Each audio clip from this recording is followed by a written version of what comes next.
Selamat sore Sobat Lintas Hobi. Sekarang untuk kesekian kalinya saya berkunjung di kediaman Bapak Andi Dong, pemain murai legendaris. Bukan hanya murai tapi hampir semua burung, hampir semua kelas lomba di kontes kicau burung diikuti oleh beliau. Kenapa saya sering datang ke Pak Andi Dong? Karena banyak hal yang harus kita bahas, terutama menjawab pertanyaan rekan-rekan netizen terkait dengan diskriminasi ekor hitam di penjurian atau perlombaan murai batu. Yuk kita temui Pak Andi Dong. Selamat sore Pak Andi Dong. Sore Gus. Apa kabar ini Pak? Baik. Ada apa ini? Pak Andi, gajah murainya sekarang ada berapa sih Pak? Teman-teman pada nanya ini Pak. Banyak ya. Saya tuh kalau nggak salah ada 10 ya. 10 murai saya. Cuma jujur kalau boleh saya sampaikan, di antara 10 itu yang stabil paling cuma baru kayak preman yang lama-lama juga. Yang baru saya lihat kepengen beli, tapi hasilnya juga walaupun sudah dirawat seperti aslinya, misalnya mintanya begini udah tak ikutin, tapi hasilnya juga nggak bisa maksimal. Sudah sesuai settingan yang sudah sesuai settingan. Bahkan saya tanya sama yang punya, sebelahnya apa ini? Misalnya ada salah satu yang dia bilang, oh sebelahnya ini pakai labet. Nah, labetnya sepasang. Ya, sampai akhirnya labetnya itu tak beli. dikondisikan Iya, tak beli nggak boleh. Iya Pak. Tak tukarin cucak cungkuk. Nah, mana ada labet itu ditukarin cucak cungkuk. Tak tukarin. Akhirnya, ya tetap belum jalan. Bukan nggak jalan ya, belum jalan. Nggak tahu gimana caranya, ya akhirnya saya nikmati aja udah. Pelan-pelan saya cari settingannya. Karena saya tahu burung itu bagus. Daripada nanti tak jual, tak tawarin ke temen yang pernah tahu. Di tempat dia malah berkembang bagus, jadi bagus.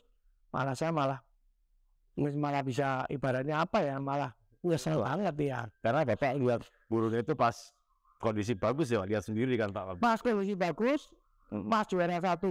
Waktu itu juga Mas Agus juga ada kan, waktu itu lihat juara 1, tak beli, ya udah, tinggal tunggu aja nanti, siapa tahu lagi belum mau. Iya Pak, memang seperti itu Pak main burung ya Pak. Betul, seperti itu main burungnya. Yang beli 1 miliar terus nggak jalan juga ada kan Pak? Ada. Santai aja. Makanya saya kalau belinya sampai 1 miliar ya waduh, saya bisa diusir sama istri saya nanti. Itu ekor putih semua Pak, murainya Pak Andi ini. Sekarang ekor putih semua. Gitu Pak. Ya. Kenapa Pak? Kok tidak, kan katanya gini nih, ekor hitam itu kan lebih dahsyat, tembakannya lebih bagus, terus powernya lebih bagus. Kenapa Bapak nggak milih ekor hitam Pak? Nah gini, dulu pernah saya punya ekor hitam. Saya punya ekor hitam bagus. Waktu itu tak lombain di mana saya lupa ya. Waktu itu kebetulan ada teman minat. Dia bilang, Pak Andi ini ekor hitamnya buat saya aja deh. Saya senang ekor hitam. Ya wes. Saya dulu belinya nggak salah lupa, saya beli sekitar 17 atau berapa. Ya wes, ini kamu ambil aja. Saya beli 17, kamu bayar aja 17. Kadang-kadang ada teman yang minta seperti itu, ya udah tak kasihin gitu, maksudnya dengan harga yang saya juga nggak ngambil untung, nggak apa, udah kamu ambil aja. Aslinya begini Pak, di kancah lomba burung ini jawara-jawara yang dari ekor hitam itu memang ada sih Pak, tapi kan tidak banyak ya Pak. Padahal burungnya bagus. Itu nyuwun sewu Pak. Apakah ada diskriminasi atau menomorduakan penilaiannya ekor hitam? Menurut pandangan Pak Andi yang sudah berpengalaman di divisi lomba ya Pak, di sebuah event organisasi yang besar. Gini. Ya, saya ikut merasakan dan saya juga ngerti tentang itu ya. Maksudnya kenapa juri-juri atau event organizer selalu menomorduakan ekor hitam. Itu sebetulnya kalau saya bilang ya kasihan yang punya ekor hitam, gitu ya.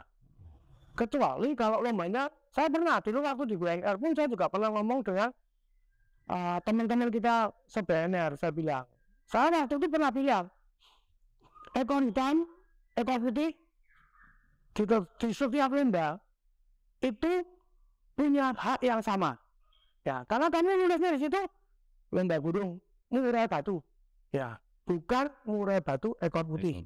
Nah, murai batu itu jadi semua murai batu, baik itu ekor hitam, ekor putih, itu haknya sama. Zaman dulu ya, zaman dulu yang pas saya ada di situ, ada ekor hitam hebat banget. Ya, burung itu kalau pemain lama pasti tahu. Namanya burung itu nipong. Ya, yang punya itu Yamani. Itu bagusnya minta ampun itu ekor hitam. Ya. Suara sakti pun sering kalah dengan itu burung. Dia juara 1, kadang suara sakti juara 2, gantian. Dan itu waktu di BNR waktu itu ekor hitam sama ekor putih dianggap sama, udah. Yang mana juara ya juara. Terus dari situ mulai ditarik ke sini.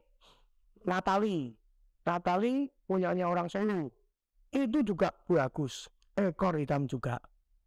Nah, makanya ini ya saya tuh lagi juga kadang-kadang berpikir ya, kasihan dong orang yang punya ekor hitam.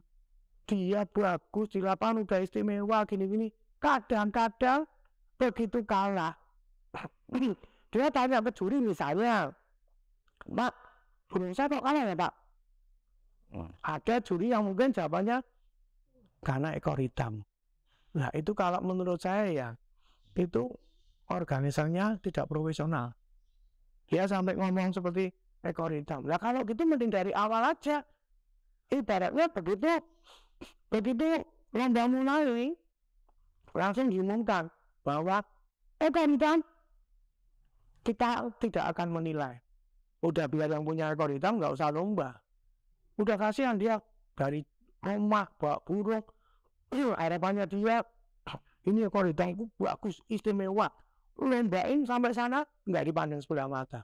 Dia hanya lihat, lah ekor hitam dijuarain paling nomor 2, nomor 3, bahkan malah dianggapnya alasannya kayak mungkin dianggap didis. Ya itu menurut saya salah.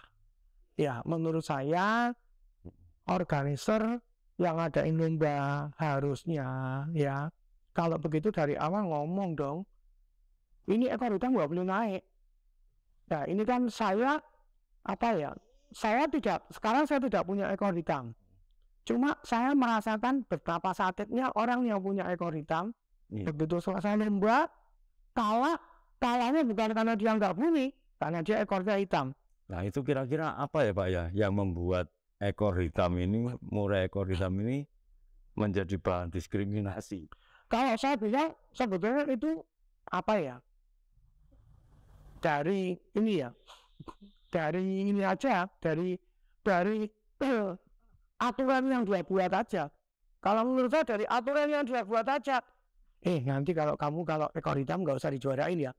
Nah, kalau dari ketuanya atau dari pimpinannya organisasi dia bilang ke juri, ekor hitam atau ekor putih semua dianggap sama, pasti akan sama. Nah, karena juri ini kan sebenarnya dia hanya nurut siapa yang ngadain, cuma itu aja. Dan nanti kalau misalnya ada juri yang seperti itu, langsung tegur aja. Kalau saya lihat, saya punya satu event, saya dari awal saya akan bilang, murai batu ekor hitam atau ekor putih harus sama haknya. Demikian juga dengan kacer. Kacer, dada putih, dada hitam sama semua haknya. Sama, dulu kacer juga seperti itu. Saya punya kacer dada putih, dulu namanya Black Magic. Di Jogja nggak pernah juara 1. Begitu tak lombain di Jakarta juara 1. Karena waktu itu di Jakarta tidak berpikir bahwa bahwa dada putih, dada hitam nggak ada masalah. Yang penting mulutnya sama lagunya. Pada saat itu memang kacer masih didominasi dada hitam ya. Dada hitam. Tapi sekarang kebalik. Nah, ada lagi satu murai lagi. Kalau nggak salah punya Ranis 3. Nah, Itu ekornya malah putih sama hitam. Apollo. Apollo. Nah, itu buktinya juga bagus, juga bisa juara 1, juara 2. Pernah saya berbarengan main itu waktu bareng sama Suara Sakti, saya juara 1, dia juara 2, padahal nilainya sama. Hanya yang menguntungkan saya adalah saya gantangan 35, dia gantangan 36. Ya, nomor terkecil yang diambil waktu itu. Nah itulah, saya cuma kalau dari Mas Agus tanya pendapat saya tentang itu, ya saya bilang sebetulnya semua sama lah, ekor hitam, ekor putih semua sama. Saya pernah lihat di Masterpiece juga, saya pernah lihat ekor hitam juara 1 juga ada. Ya, jadi saya hanya mengimbau saya juga dalam hal ini kan saya juga tidak, ibaratnya tidak disuruh sama orang-orang komunitas ekor hitam, Pak Andi tolong dong bikin konten tentang ini. Enggak. Saya cuma kepengennya apa? Ayo dong, kasihan kecomania yang punya murai ekor hitam itu loh. Ya sebetulnya sih juga sekarang kalau kita ngomong tentang lomba ya ada tanda, ada apa. Kalau sekarang cuma 24 gantangan, 16 gantangan juga akan kelihatan. Itu loh. Ya, orang yang ngasih tanda gitu juga lama-lama dia juga lama-lama malu juga.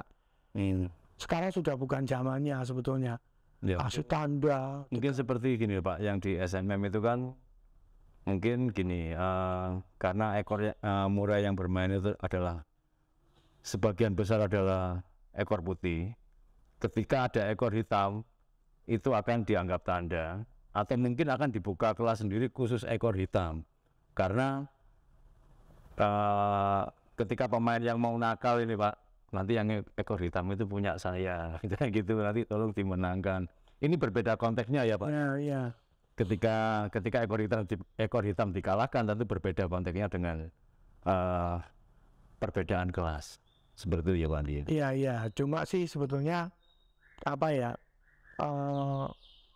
harusnya sih juga kalau ekor hitamnya tuh hebat. Nah, sekarang kalau kelihatan di lapangan yang nembak ekor hitamnya, nembak celilin, nembak apa, gimana mau kasih tanda kalau memang itu burung itu hebat. Waktu zamannya yang namanya Nippon itu dia nembak celilin sampai ke pinggir lapangan, orang lihat udah nggak bisa apa-apa. Loh, seneng nggak seneng ya udah dia juara 1. Nah itu aja yang bisa saya sampaikan tentang ekor hitam dan ekor putih untuk kelas murai batu. Itu. Oke, baik teman-teman, sudah dijawab oleh Bapak Andi Dong. Semoga bisa memuaskan, bisa menjawab pertanyaan rekan-rekan semua. Terus ikuti tayangan kami ada di Lintas Hobi dan tentunya ada di channel Mr. Andi Dong. Oke, sampai jumpa di tayangan berikutnya. Salam kicau.